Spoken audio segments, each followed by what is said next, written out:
Part 1. Finally हाम्रो 3 दिनको कार्यक्रम पनि अब सकिसकेको छ।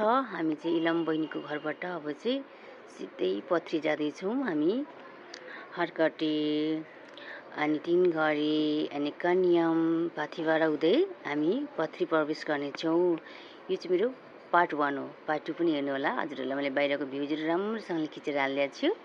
बाई बाई भने मैले चाहिँ बहिनीलाई। अनि हामी चाहिँ गाडीमा बसेर म मेरो हस्बेन्ड अनि त्यसपछि आमा ठुलो मम्मी अनि बाबुहरू चाहिँ बाहिर डिक्कीमा हामी चाहिँ लाग्यौँ है त। ल सबैजनाले भिडियो हेरेर माया गरिदिनु होला। यो मेरो मिनी ब्लग हो। Thank you so much. हामी चाहिँ जाँदैछौँ इन्जोय गर्दै।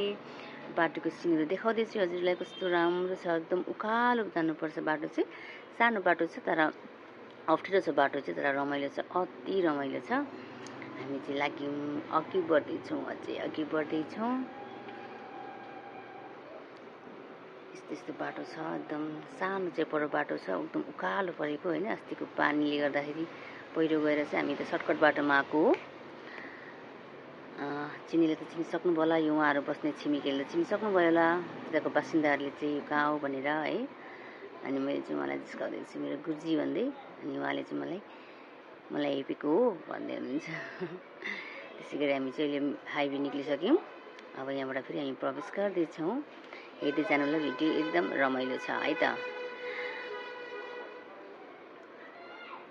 ल थ्याङ्क यू। यो मेरो पार्ट 1 हो। पार्ट 2 को इन्तजार गर्नु होला है त। By by.